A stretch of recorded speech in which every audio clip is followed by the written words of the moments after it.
We're getting a lot of questions in this space. So I think there was an article that I read yesterday from Fortune, and the quote that stuck with me was something like, they're talking about the AI boom, and they said something like, where you got overinflated metrics and hype taking the place of business fundamentals.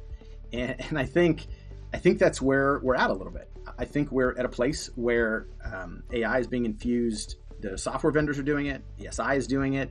Third-party tools are doing it. Everyone's doing it, but also it's feeling a little bit frantic, trying to get a handle on, well, what really is the value? And can we validate that these improvements exist?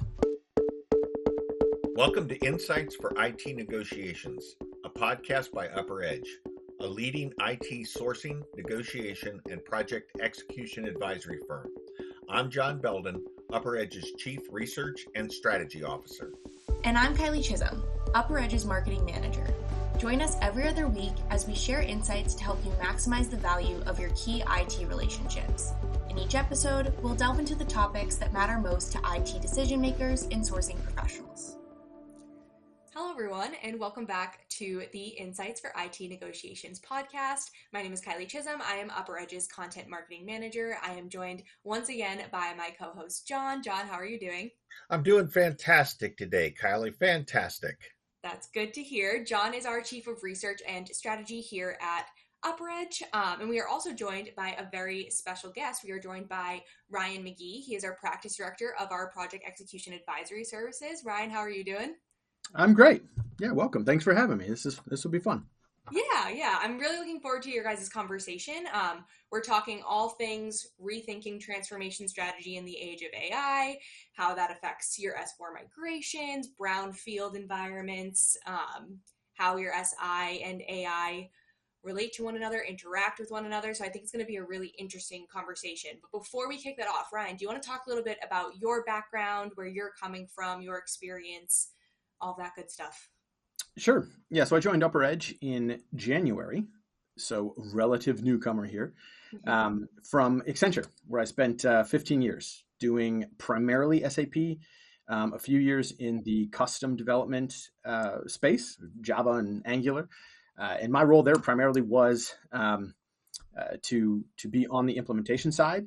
And so I was the one who was doing this stuff, leading the teams that were implementing all the work that Accenture does there. Primarily worked with government clients and ran these large programs, did the estimates, helped the technical writing of the RFPs, and then really for the most of that time was boots on the ground implementing these projects.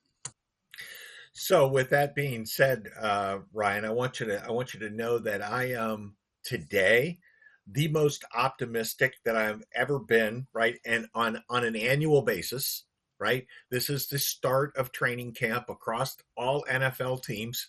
And for a Cleveland Browns fan, this is the day that we hold the most optimism, right? So after today, it goes downhill. So, I will not be pessimistic about anything that you say today. John, I wish you the best of luck this season. So let me get started with this. I mean, you recently published 2 blogs on the impact of, I'll frame it, the impact of generative AI on SAP implementations and or Brownfield upgrades. What inspired you to just start writing about those blogs and that subject in general?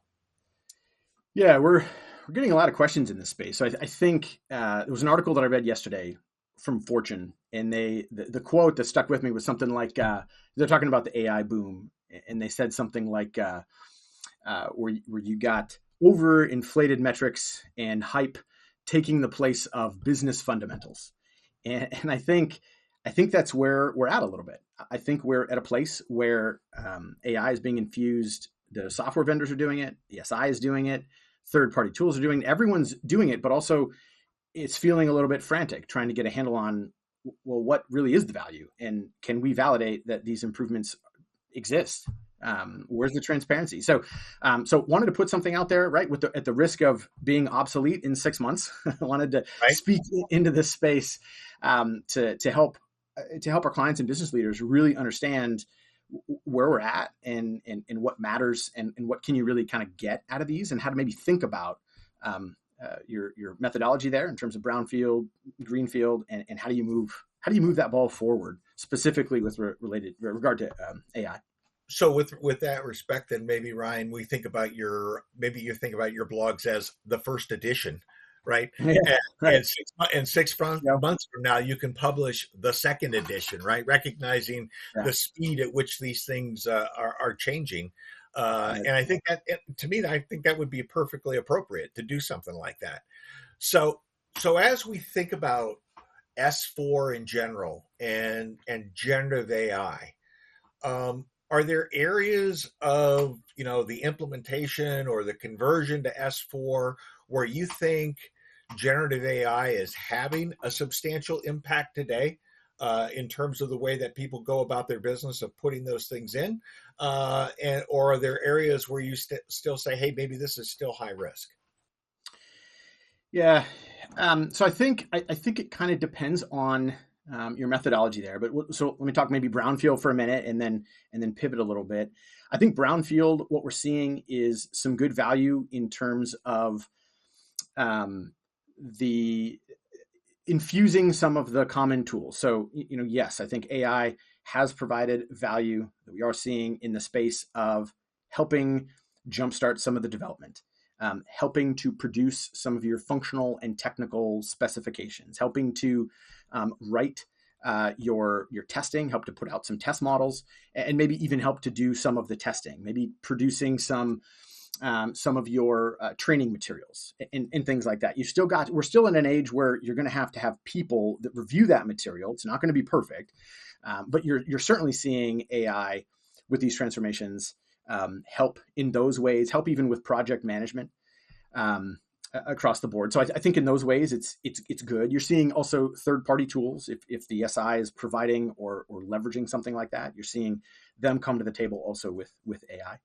I think where it could provide the most value is if you're thinking, especially in terms of brownfield, if you're going to take advantage of SI, you need, structured data, structured processes, and then AI, right, can take advantage of those two things. You don't have to do it all at once. So if you're thinking brownfield, okay, how do I maximize my return on investment? You probably don't want to or need to infuse AI everywhere, but where are your highest returns going to be? Yeah. So then when you're talking about AI right now, are you talking about AI integrated into your SAP system, or are you talking about the application of AI to facilitate the actual brownfield transformation process, which I would think about as, code reviews or testing reviews or things like that, because those two things are fundamentally different, right? There's Agreed. the integration of AI into my business process, and there's the application of AI to do the work of transformation. Yeah, absolutely correct. Yeah, good framing, right? It's where do you need to go now? And that would be implementation AI in terms of probably some SI tool sets, maybe some client tool sets to get you to go live. And then, yeah, you're right. Production AI, how is your software vendor going to provide for that? Do you need end user AI in some way, shape, or form? And yeah, you're right. You're going to have to lay the foundation now to take advantage of that in production. But yeah, it's correct. I was talking more on the implementation side of that with brownfield. Okay, so Ryan, maybe you can dive into this a little bit. With all of the potential advantages of generative AI to brownfield implementations, what are the systems integrators saying, and what are they pitching to clients in terms of the expected level of productivity that they should be bringing to the table now? If it was 100 before, if it was going to cost 100, what should clients be expecting it's going to cost them in the future with these systems integrators? Yeah, good question. What we're seeing come back is not a holistic number in terms of we think our staffing models will, we think this project will be 80% less than it otherwise would have been. That'd be great, but what we're seeing is typically vendor productivity claims is by work stream. So we're going to see claims that this specific SI tool set that we have built is going to accelerate your customization by up to 40%. Or we think we can accelerate testing by 30%. We are seeing those numbers come back. What we're not seeing, and this is where we're helping our clients a lot in terms of generating transparency and accountability yet, is what we're not seeing yet is the claims in terms of productivity be reflected in a staffing model just yet, right? So that's something that we have done a lot of with our benchmarking, is what we can see. We can see projects without AI. We can see yours has AI. We're looking at these numbers. You're telling me 30%. Help us to break that down. So there's a lot of work that goes into trying to get accountability and some metrics behind the metrics that they're providing, which typically we've seen, depending on work stream, wherever they've infused it, it's somewhere like 20 to 40%. Is that real? Well, that's something that that is somewhat on a client by client basis, on an SI by SI basis. You just have to ask the right questions to get the right accountability there. Yeah. So going back to the application of these tools for Brownfield, is SAP providing an inventory of tools, maybe supported by generative AI, to assist clients in the implementation or the upgrading from an ECC environment to an S4 environment? Some, if you ask for it. So SAP has been really leaning into a lot of their SI tools. Joule and some of these things that are production ready are still in BTP. So you have to make sure that your contract includes the right things that you can use Gen AI for. Now they do have some AI outside of BTP, but those, again, you're going to have to ask: can we use these? Can we not? And is it going to be valuable for us? So I think what we're seeing in the SAP space in general, in the AI space in general, is you've got to ask. You've really got to go and ask. Yeah, and is there a foundation for that SAP wouldn't be out touting that, to say, hey, we've got these tools, we can make your implementation much cheaper if you use these tools?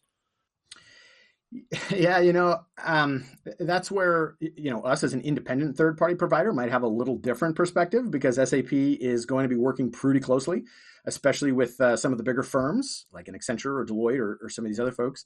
And so I would guess that there is some relationship there where SAP is going to want to lean in and provide enough that clients are going to be comfortable with that, but not so much that they're stepping on the toes of the providers, where they do have kind of a symbiotic relationship there, right? So they probably have to be somewhat careful to play in the right space and everybody get along. Yeah, no, I would agree with that 100%. Right? I mean, there's no motivation, let's say this, unless SAP sees it as an avenue to get people to go on to Rise faster, right? Sure. So if they view it as an avenue to get to Rise faster, you may get them to expose these productivity tools sooner.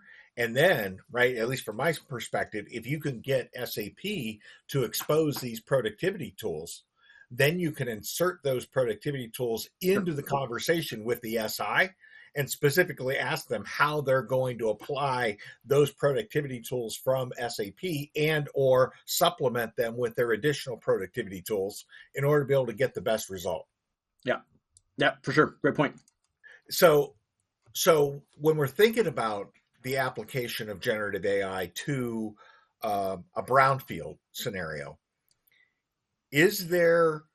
are there prerequisites that clients can think about in terms of saying, before I even try to apply generative AI, I should do these 4 things or these 3 things to my current environment in order to be able to make that application by an SI or by SAP, if they are your systems integrator, to make that more efficient and more effective?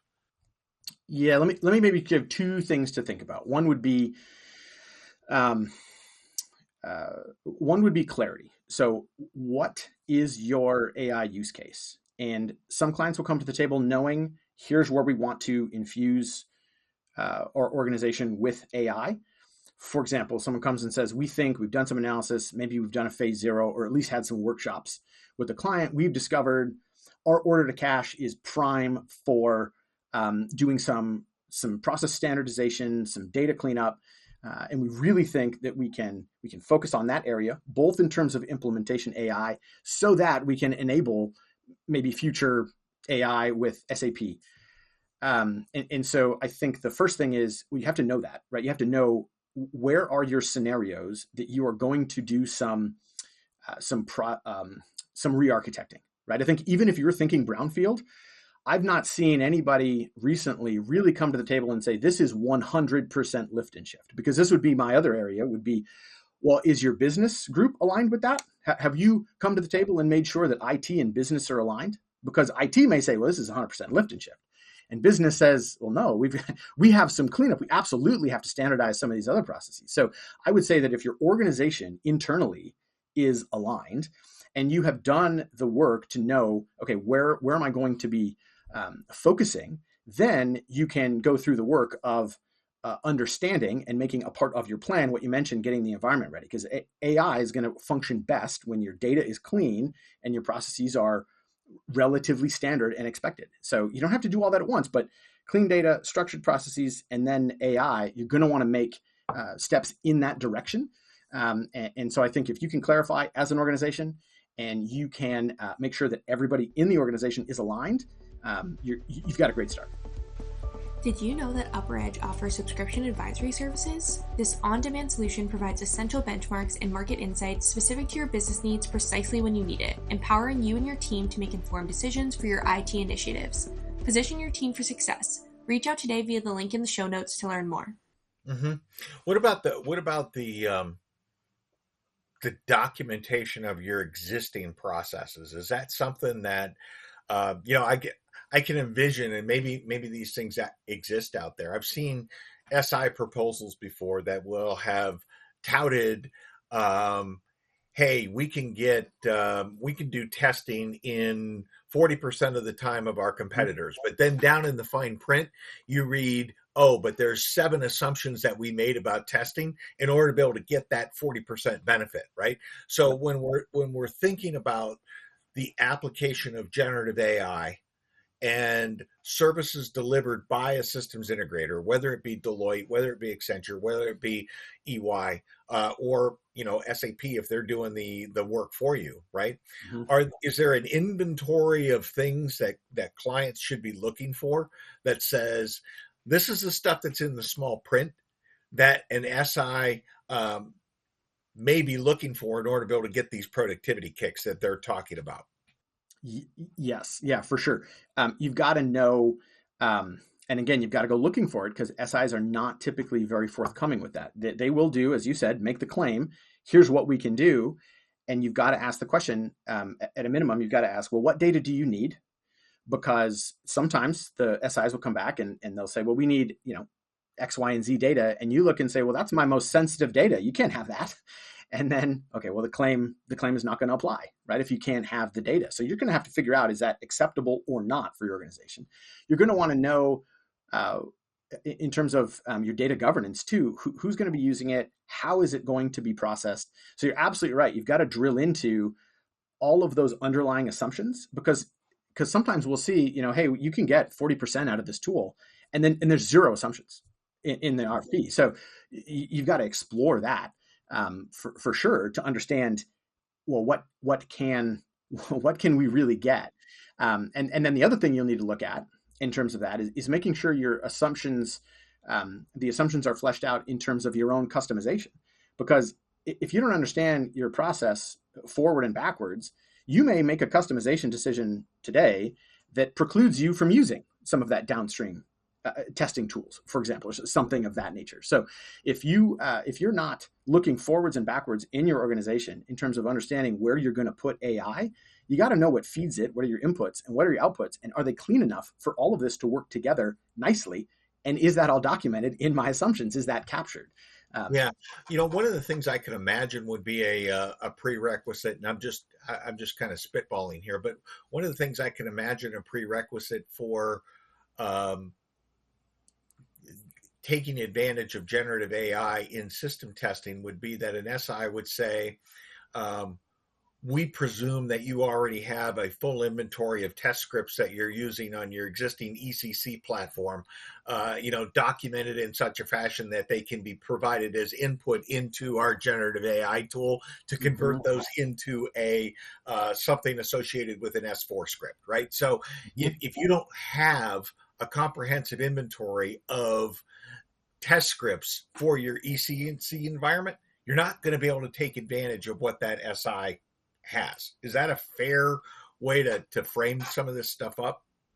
Yeah, absolutely. And you could apply that to each of the areas in the organization, right? Because they may say, well, our tool can get you to standard in your code base over XYZ. Well, if your code base is fragmented, not documented well, that's going to be a problem. We can customize this, but we have to know your inputs. And you go, well, we don't have any inputs. So we have to generate now the documentation to use the tool. And I think that you're bringing up there, which is a good point, that sometimes clients will say, well, I can take advantage of all this. And then they understaff because they think, well, I'll just plug it in. It'll spit it out. And then we can move forward and we've saved 40%. Well, you may have to put extra time into developing those inputs. So maybe it's not 40% for you. Maybe it's 10%. It's probably something. But yeah, you're right. You've got to get those inputs nailed down, which is going to come from exploring what do you need for this tool to actually operate.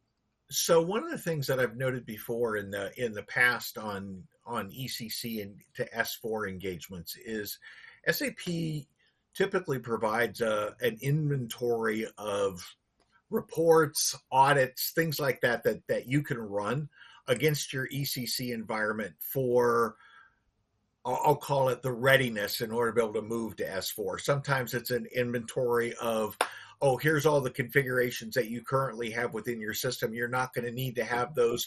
You're not going to need to have these enhancements anymore because SAP now does that native in S4, right? Mm-hmm. Are you aware of any of those kind of reports or audits that SAP provides that companies should be thinking about running prior to engaging in this? And yeah, I think I would say very briefly, you color me skeptical, John, that there's some good input. So I've used before on implementations. This was many years ago. Their code cockpit, which does have some Gen AI in there, and you can run reports to see what you're using, what can be customized, and it'll give you that inventory. But you've really got to understand what that inventory is doing and how it functions and how it operates, and is it true, right? Because sometimes you go back to the client, you can say, hey, we assume you're going to be standard in this area, and they say, well, no, we customize because of X, Y, and Z. The tool is going to get you the ability, from what I've seen, to ask reasonable questions back to SAP, but you can't just take it and go implement everything they say and do because it's just not there yet. I wish it was, but that's my perspective on having used some of these tools. Now, they've probably gotten better from when I've used them. I acknowledge that, but I was always pretty skeptical of some of those claims after kind of getting my hands dirty in the system there. So when we're thinking about the application of generative AI, in terms of a brownfield implementation, is there an inventory of risks that clients should be potentially thinking about that says, okay, I'm hearing that I can apply generative AI, but if I apply generative AI, I need to consider these 5 risks, right? Maybe the test scripts that are being generated aren't necessarily aligned with my configuration and my use. I mean, I'm just sure. Making this up here, right? The hallucinations we've all heard with in generative AI. Is there an inventory of risks that we're aware of, right, that clients should be thinking about in terms of their own implementation of generative AI to support brownfield, or asking the systems integrators, how are you dealing with these risks? Yeah, I think if you have nailed down, the fundamental questions of where do we plan to use AI? I mean, if kind of going in, you can then ask, well, okay, what data do you need to feed that? You can ask the security question. You can ask the data cleanliness question. You can understand exactly where your own, and it's where the client needs to understand that. You need to understand where is your own business processes and where does your own organization sit in terms of both IT's view of your system and business's view of your system, because there's going to be risk around coming from either end there. And you're going to want to understand making sure that all of that is actually captured, right, in such a way that you can hold folks accountable. So I think if you're understanding, are you ready from even an organizational perspective? Are you internally aligned, and do you have the inputs required to be able to feed the tools to get the outputs that you need? I think at a high level, you're going to ask a lot of questions around kind of those areas. And yeah, if you can nail some of that down, because yeah, you're right. We're asking kind of the same few questions of every SI, and they all focus kind of in those areas. Yeah, two things that come to my mind, Ryan. Maybe you guys have tapped into this and you want to expound on it, but there's two things that come to my mind with the application of generative AI for transformations that I think every systems integrator should be able to answer, right? One is, we've all experienced, to the extent that we've used generative AI, the concept of hallucination, right? Where all of a sudden it's providing answers that, I don't want to say it's just making stuff up, right? And you sit there and go, where the hell did you come up with this, right? Where did you get the foundation for that? So, clearly one of the things I think a systems integrator has to be able to address is hallucinations, and how are you making sure that this tool that you're using isn't going to have those, right? The second thing that I think that comes up, and to the extent that people have used it, is tools like ChatGPT and Gemini often start to default to shortcuts, right? They start to shorten up things over an extended period of time, right? They'll do the exhaustive case on iteration 1, on iteration 2, on iteration 3. Then by iteration 4, it starts to take shortcuts, and by iteration 5, it's down to, it's not even executing the same process that they started to execute at the very beginning, right? So that entropy, I guess I will call it, of execution on iterations seems to be a risk as well to me. So those would be two risks that I would be thinking about, that I want to press an SI on, that says, how are you going to deal with hallucinations? How are you going to deal with iteration entropy? I don't know. Does that make sense? Yeah. I'm thinking of the old, I think it was the Mark Twain quote, where he says there's lies, damned lies, and statistics, and you could replace statistics with AI, right, to make sure that you're getting the right things out of the tool. Yeah, the only thing I'd add to that too would be, so you're right, you need the people to be able to validate that your feeds are correct, and then you also need to validate not just the data and what it accesses, but also the risk around how much access the tool itself has in terms of privileges. So there was just an article just the other day. I won't mention the AI, but this company was using AI to do a lot of their coding, and it deleted the database, deleted months worth of work. And the AI walked them through. Well, here's why I deleted all this. Yes, you did have the fail safes. Yes, I also ignored all of them. And yes, the work is gone. So yeah, you have to be very careful in terms of what privileges you're giving it, for sure. So that would be, that would be getting into the agentic AI then, right? In essence, right? Because that's correct. Yeah, that's right. You're giving the tool the same privileges that you would give an individual, right? And I would even go back and say, boy, if that happened, what privileges are you giving your SI to begin with? If it was happening in the production environment. So as we think about these tools, there's the thought processes of, you watch these guys on the survivalist shows on television, and it says you should, these are trained professionals, don't try this yourself, right?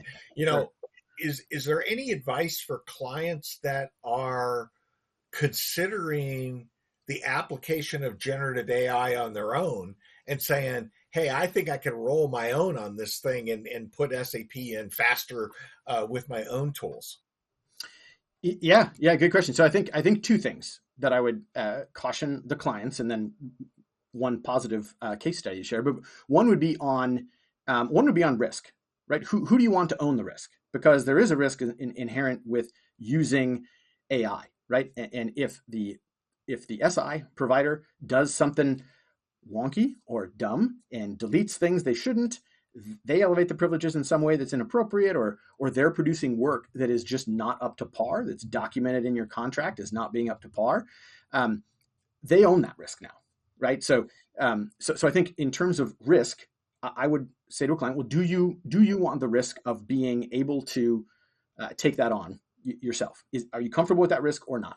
The second thing I'd say that we've seen is sometimes a client will over-index on AI, kind of back to what I mentioned earlier, and they will use AI, or they'll think that AI can be used in place of business fundamentals. And so they will assume, I don't need to staff this at 100%. I'll staff it at 80% or 70% because we think we can use AI. And then they'll understaff their portion of the implementation. And that's where clients need to be careful as well, because then they can become a bottleneck. And now you're going to get hit with a change order. And it's going to be hard to get out of that one when you didn't staff the appropriate people and they weren't available. Those are the two cautions that I would offer. The other thing that I would say positively, John, is we've got some clients that have done this themselves and have actually done really well. They weren't happy with what they were seeing from the SI, and they implemented their own tool sets around coding, and then they moved to do around testing, and they even moved to do some managed service and made some bots to help them with investigations. They still have people, but another bot can do some of that grunt work, and they've been able to go back to the SI and say, we actually don't need you to support. Either we're going to take this area ourselves, or you can reduce staffing because we've got this.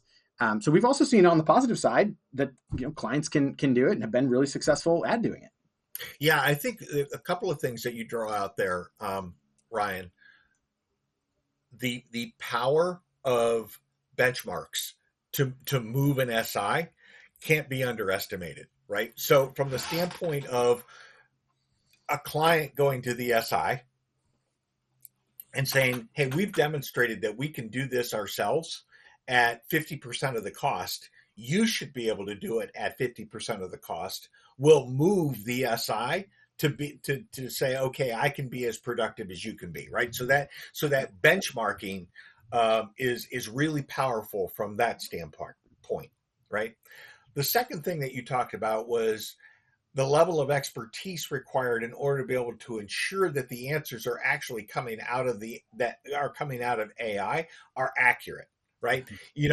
I've experienced this for sure, right? Where I've worked with generative AI in an area that I have a lot of expertise on, and I can look at the answers and say, okay, they got that about 80% right, and we need to make adjustments to it. But where areas where I don't have any expertise on, and I engage generative AI, I think, wow, this is the smartest thing that I've ever worked with, but I have no experience in that domain to know where that 20% gap is on the answer that it actually gave me on the subject that I asked about, right? Mm-hmm. So when we think about the application of generative AI for a brownfield implementation and getting the productivity kick out of it requires, at least from my perspective, a tremendous amount of expertise associated with the people that are actually using those tools to confirm, right, that the answers are correct, which means when you're utilizing an SI, don't be necessarily putting these tools in the hands of somebody who doesn't have the previous experience, right? So vetting that staffing model of the SI that's going to use those tools becomes, to me, a critical point in the overall evaluation. Yep. No, totally agree. So let's, we'll wrap it up here because I want to go back into that benchmark area again. One of the things that I've at least concluded in the early phases of generative AI is it's really, really difficult to get benchmarks in terms of what the actual productivity is of vendors, right? And it's especially difficult to get those productivity benchmarks from an embedded vendor that you're saying, hey, this is my systems integrator. I've worked with this guy for 5 years. Maybe this is a person I'm going to go to them and I'm going to ask them to give me a quote on going from ECC to S4, right? Mm-hmm. the motivation for them to come to the table with something that is leading edge in terms of the expected productivity to me is small, right? So in order to be able to drive out those benchmarks, I would imagine competitive RFP responses to a client would be the best way to be able to drive those things out today, right? Meaning, I'm going to go to Deloitte, I'm going to go to Accenture, I'm going to go to somebody that is leading edge on the implementation of generative AI, and I'm going to put you in competition, because when I put you in competition, that's going to create the atmosphere then that says, I'm going to have to come to the table with my best stuff. Is that a fair statement? I mean, unless we've got some sort of magic bullet that we can do on sole sources right now. Yeah. No, I think that's a good point, right? Because, in some sense, we got to work with work with our clients to call out when an SI says, "Hey, we can save you 40%." Can you? Is that true? Right? Is it BS or not? And then, to your point, the reverse also applies, because if the client comes to the table without any benchmarks and says, "Well, I can do this 50% faster," and now your incumbent says BS. Okay, well, the best way to go about that is going to be, well, you either need some benchmarks to push them, something objective or competitive. Right. And that to me is, is always the lever, right? Now some clients will say, well, I can't afford to go through a 6-month process. It's going to take, it's going to take a long time to do that. In our experience, right, running an RFP, how long does it actually take to run an RFP to get these types of answers out of the cycle? Yeah, it's not as short as you would hope or think. So you're probably 4 months to get what you need out of an initial round, because you're going to want to do an initial round. You're going to need to go back with questions. They're going to need some time to respond. You're going to down select something. You're going to go through orals. They're going to need some more time to respond. And so if you plan somewhere in that ballpark of 4 months, and you plan for a rigorous round of ensuring that you have that you get what you need out of them. Maybe 4 months is long. Maybe a 2 to 5, and somewhere in that range, depending on how good your initial RFP is. That can really dictate how quickly you can get through this, because you got to have that level of transparency. You have to, as they're going through this, you need to document that so that when it shows up in the statement of work, everything they agreed to is in there, right? So you need to make sure you're building that case as you're going through and not forgetting anything, such that you've got a good relationship. And now it comes to the statement of work and they say, don't worry about it, just trust us. Well, that's a problem. That's a problem. So as let's wrap it up here, as we think about everything that we've talked about today, right? I mean, if you had, 2 or 3 pieces of wisdom that you said, hey, if my clients want to take away 3 things from this conversation today, what would be the 3 things that you say, gosh, I really need you to think about this? Yeah, I think the first one would probably be knowing your use cases. I think that I would be a big proponent of the clients that work with us developing their use case very strongly to be able to say, here's where we want AI. Here's where we think the best return on investment is going to be. I know that everybody talks about AI, everybody wants AI, but the reality still today is, okay, well, you don't probably need it everywhere. If the Pareto principle is at play here, what is that top 20%? Where do you really need your AI? If you have done the work through workshops or phase 0, something like that, and if your phase 0 didn't include this question of where can we infuse AI and get the most value out of it, both from an implementation perspective, and is there anything that we want operational AI that we need to lay the foundation now? I think understanding your use cases and where AI can really benefit you as an organization, that's critical. And the second thing would be transparency. And that's where we've helped clients a lot with understanding, what claims are being made, what assumptions exist. I think everybody knows you can't just take any marketing at face value. You've got to go dig in and say, okay, here's the claim that you're making. I don't have any assumptions around AI. Sometimes the RFP will say all these great things, and there's one or two assumptions around AI when you actually look at what's documented. So helping drive that transparency would be the other thing I would say is, you can't.